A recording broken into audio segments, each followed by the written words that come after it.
Sa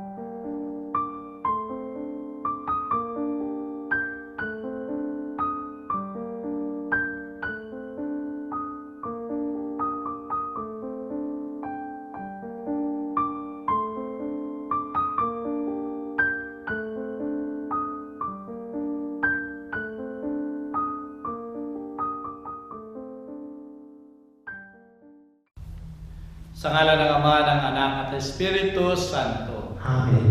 Tayo ngayon ay nasa ikalawang linggo ng Adbyento at dito pinapakita sa atin ng ating Panginoon ay darating sa ating buhay at kung paano natin dapat paghandaan ang pagdating niya sa atin.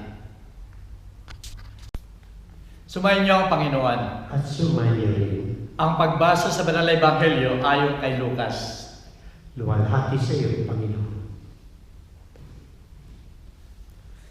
Nang ika-15 taon ng paghahari ni Tiberius Caesar, noong gobernador si Poncio Pilato sa Judea, noong tetrarka si Herodes sa Galilea, at tetrarka ang kanyang kapatid na si Felipe sa Iturea at Traconitide, at tetrarka naman si Lysanias sa Abilina, noong mga punong pari si Anas at Caiphas.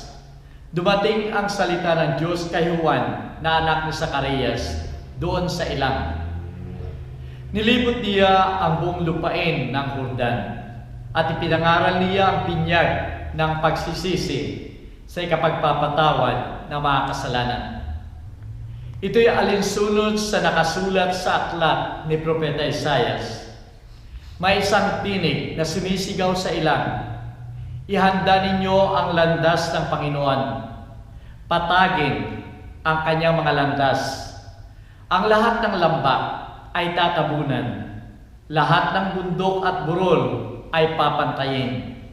Itutuwid ang mga daang liku-liko at patagin ang mga bako-bako.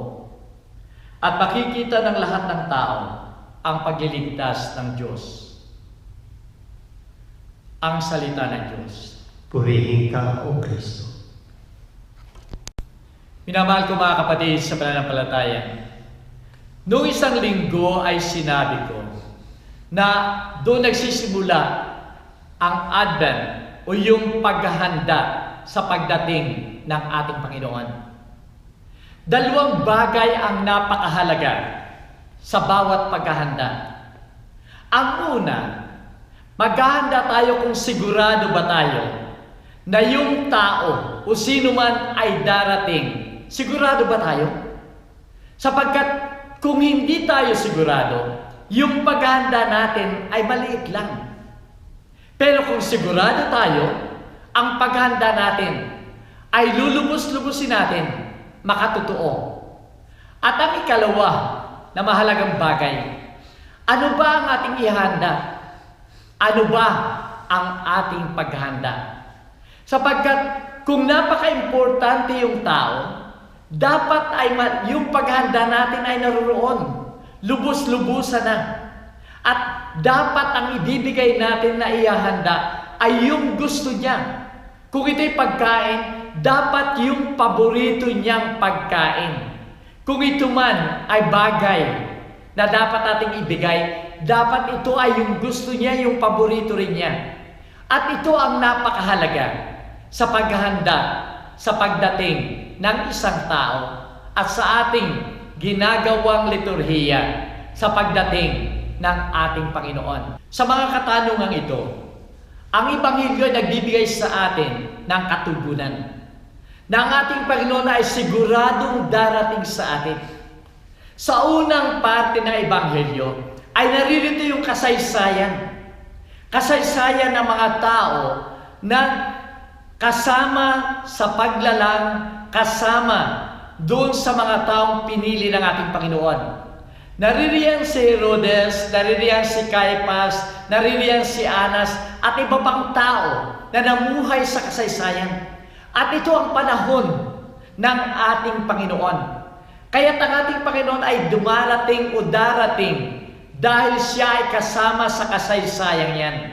At dahil siya ay siguradong darating, dapat ang ating paghahanda ay dapat makatotoo at dapat ang ating paghahanda ay naaayon sa pagdating ng ating Panginoon. Sa pagdating niya sa ating buhay, ano yung ihahanda natin? Dahil ang dapat ay yung gusto niya na darating sa ating buhay. At dito nga sa banal na ebanghelyo ngayon, ay nagbibigay sa atin din ng daan kung ano ang dapat nating ihanda. Dumating si Juan Bautista na nangangaral ng repentance at conversion, pagsisisi at pagbabalik loob sa ating Panginoon. Ito'y napakahalaga sa atin, minamahal kong mga kapatid, sapagkat sa ating kapanahunan ngayon, iba yung nagagawa nating paghahanda. Kung tayo nag-iisip ng paghahanda sa Pasko, karimitan ang ating mga hinahanda ay yung mga material na bagay, yung mga pagkain na dapat nating kainin sa araw ng Pasko, yung dekorasyon na nababagay sa pagdating ng Pasko. Naririyan lahat ang gaganda ng mga dekorasyon. Ihanda rin natin yung mga damit na ating susuotin sa pagdating ng Pasko. At kung tayo man ay doon magre-regalo, ang binibili natin, lalo na yung ito ay doon sa mga taong mahalaga sa atin, ang binibili natin, pinipili natin, ay yung paboritong regalo, kailangan nung pagbibigyan natin ng regalo. Ang lahat ng ito hinahanda natin, minamahal ko mga kapatid. Ang lahat bago magpasko ay handang-handa na. Naririyan na ang tugtuging pamasko na nagbibigay ng aliw, nagbibigay ng excitement sa ating selebrasyon, sa ating paghahanda. Yun nga lamang, minamahal ko mga kapatid, ang nakakalungkot ay naiyan doon sa mga Pasko o Adventong nakaraan sa ating buhay. Ang nakakalungkot ay naihanda na natin ang lahat ng ito. Subalit yung dapat nating mahalagang ihanda dahil siya ang darating sa ating buhay, siya ang sentro ng ating selebrasyon, ay hindi natin naihanda. Yung sinasabi ni Juan Bautista na repentance and conversion, pagsisisi at pagbabalik loob sa ating Panginoon, kalimitan ay nasa isang tabi lamang. Hindi natin ay gagawa. Kaya't nga, ang Paskong mga nakaraan sa atin ay nagkukulang ng paghahanda. Kaya't yung meaning, yung biyaya na nakuha natin sa mga Paskong nagdaan ay hindi ganap na nakuha natin. Sa taong ito ay bigyan natin ng pansin yung bagay na naisin ng ating Panginoon, yung paborito niyang dapat nating gawin upang sa kanyang pagdating ay mabigyan natin ng kasiyahan siya sa ating buhay at sa ating relasyon sa Kanya. At dito rin sa banal na ebanghelyo na naaayon sa aral ni Juan Bautista ng pagsisisi at pagbabalik loob, ay dito sinasabi na nagmula kay Propeta Isaias, ihanda ninyo ang daan ng Panginoon. Ang lambat ay tatabunan. Ang mga burol at bundok ay papantayin. Ang mga daang liku-liko ay itutuwid. At ang mga baku-bako ay papantayin. Kung titignan natin ang ating buhay, dahil tayo ay mayroon ngang limitasyon, tayo ay nakakagawa ng kasalanan, tayo ay may mga pagkukulang, tayo kung minsan ay nakakasakit ng relasyon natin sa ating kapwa at sa ating Panginoon. Kung magagawa natin na itong sinasabi sa banal na ebanghelyo ngayon ay i-apply natin upang mabago natin yung ating sarili, magagawa natin ang tunay na paghahanda sa pagdating ng ating Panginoon. Sinasabi sa banal na ebanghelyo ngayon, patagin ang landas ng Panginoon. Anong papatagin natin sa ating sarili? Patagin natin, minamahal ko mga kapatid, yung ating pride. Yung pride natin na kuminsan ay napakataas, na ayaw bumaba. Kaya tayo ay nakakasakit ng tao kung minsan. Ayaw nating makipagkapwa sapagkat ang akala natin ay tayo nasa itaas. Ayaw nating magmahal kung minsan dahil sa pride na yan. Ang gusto natin ay tayo ang mahalin.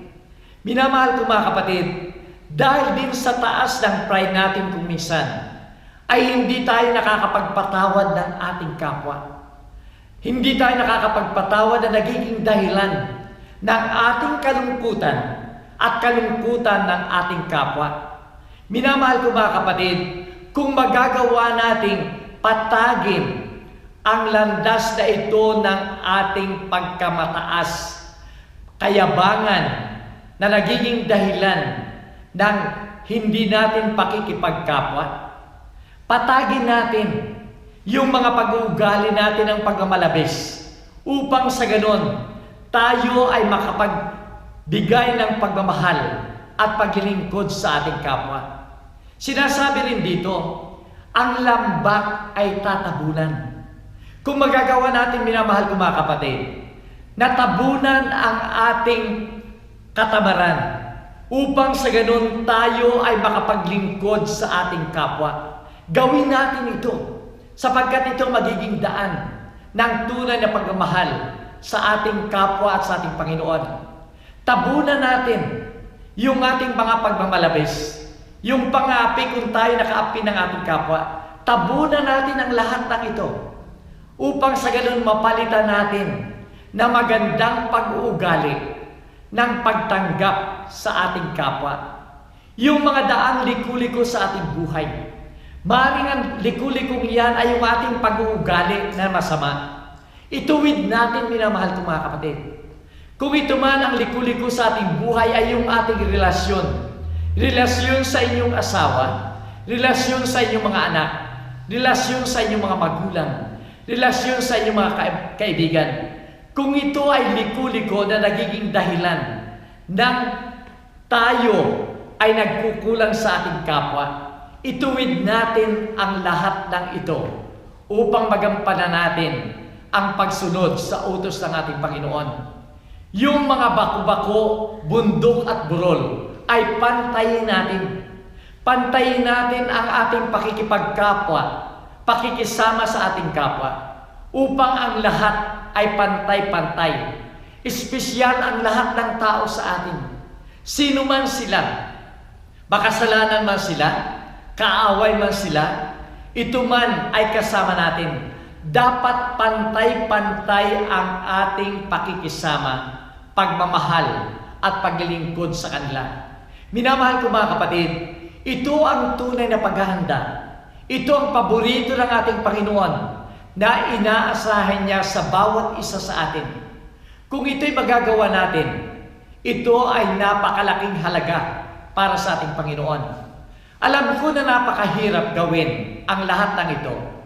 Yung conversion, pagbabago ng lahat sa ating sarili, ito'y napakahirap. Subalit dapat nating hinga ng tulong ang ating Panginoon.